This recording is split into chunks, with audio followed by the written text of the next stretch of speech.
Segment tonight, holding Hillary Clinton to account. Senator Rand Paul has been aggressively pursuing that. Recently, you launched a campaign to hold Hillary Clinton accountable for her crimes. How are you going to accomplish that? We're all for it. I think an indictment would be a good idea, followed by a prison sentence. Joining us now from Bowling Green, Kentucky, to elaborate, Senator Rand Paul. Okay, Senator, you're maybe the first, maybe the only U.S. Senator who said that she should be locked up. Why do you say that? Well, you know, I'm a big believer in equal protection under the law. You know, whether you're rich or poor, white or black, everybody should be treated the same under the law. I represent a lot of soldiers in Kentucky, Fort Campbell and Fort Knox. Every one of those soldiers knows they can't take classified information and have it on their personal computer, and they know there won't be any exceptions, that they will be prosecuted, they'll be put in the brig, they'll be stripped of their rank, and they'll be booted out of the military. And so I don't think it's fair to hold our soldiers, many of them enlisted men and women, to one standard and then say to Hillary Clinton, oh, well, she can do whatever she wanted. I think anybody else in this situation would have been prosecuted, including General Petraeus, who had a similar situation where classified information was not where it was supposed to be and other people had access to it. They didn't do anything to give him a break. He was prosecuted.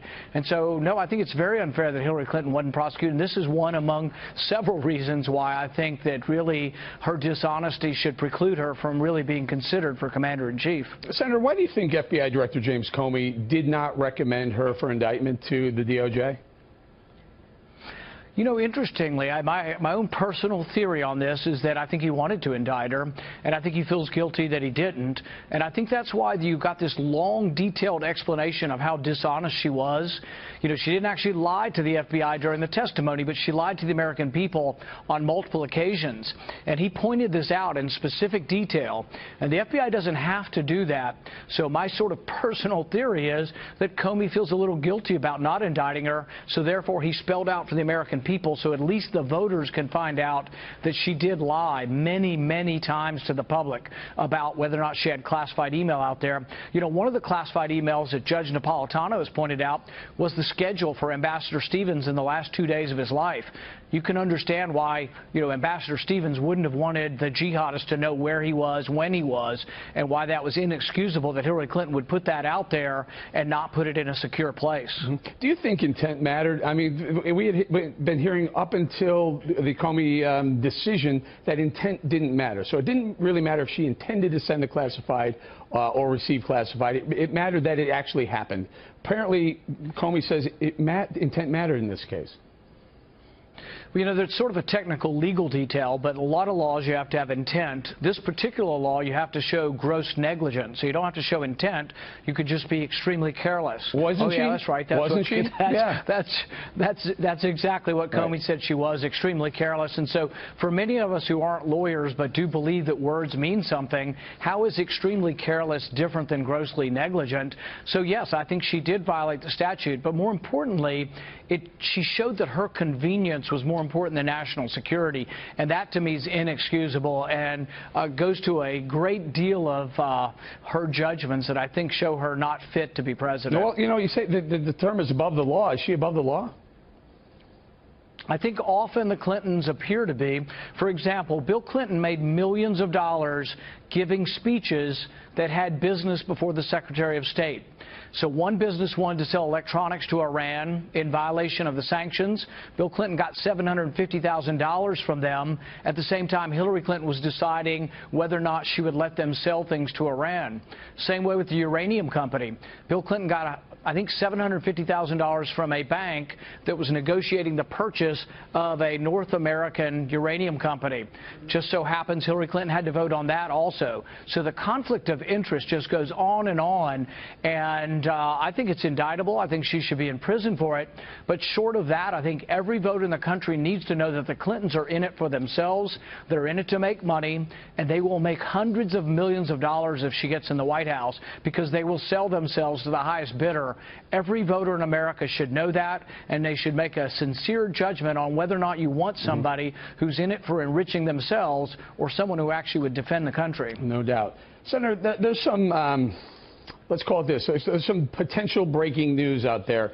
Julian Assange, who heads WikiLeaks, says there are some emails that pretty much tie Hillary Clinton to knowing about some weapons that may have been going through Libya to some of the ISIS fighters. Let's take a listen to what you asked her back in 2013 Benghazi hearing. It's been in news reports that ships have been leaving from Libya and that they may have weapons. And what I'd like to know is the annex that was close by, were they involved with procuring, buying, selling, obtaining weapons? And were any of these weapons being transferred to other countries, any countries, Turkey included? Well, Senator, you'll have to direct that question to the agency that ran the annex. And I will see what information is available. And you're saying you don't know? I do not know. I don't have any information on that. Now, if WikiLeaks, in fact, does have emails proving that she did know, what does that mean to you? It's a felony to lie to Congress. You can get 5 years in prison. And we can't continue to say that the Clintons are above the law. I do believe that the CIA annex in Benghazi was procuring weapons, some of them to get them away from the jihadists in Libya, but some of it to ferry those weapons through Turkey into Syria. There have been many, many first-hand accounts.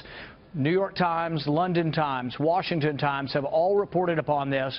I know for a fact that the current Secretary of State is very aware of what the CIA is doing, and I can't reveal what I've heard from him, but I can tell you that he's aware of what the CIA is doing in Syria, and I find it hard to believe that Hillary Clinton, who all the news reports have said she was the biggest advocate for arming the Islamic rebels in Syria, many of whom turned out to be not only enemies of ours, some of them may have turned out to be ISIS, but some of them also turned out to be enemies of Israel as well. All right, Senator, we're going to have to leave it there, and we will be waiting to see if WikiLeaks does, in fact, have those emails that tie her to knowledge of what you just, the question you just asked her, where she said had no knowledge. Senator Paul, thank you very much.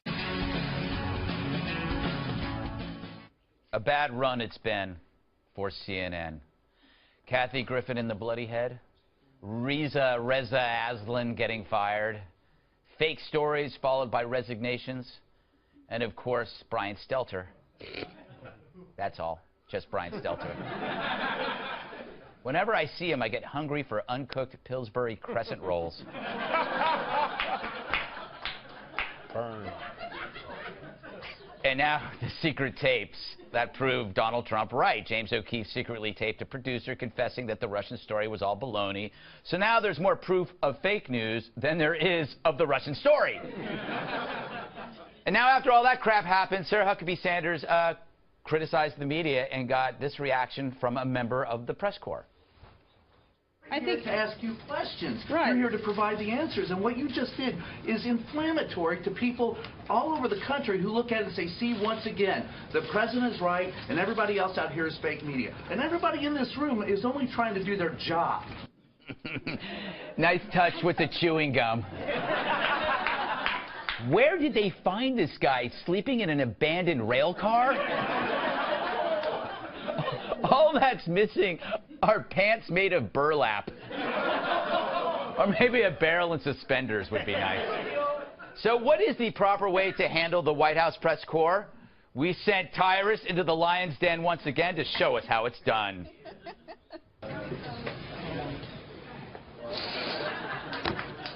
What it is. First question. A lot of people are still scared of nuclear power because of nuclear waste and nuclear plant safety. Ah, man, this is getting boring already. Anyone want to talk about the new Game of Thrones? Are you concerned about the direction they're going? Yes, thank you, Kevin Cork. I am concerned. They've already veered off from the books way too much. We need George R.R. Martin to finish that next one stat.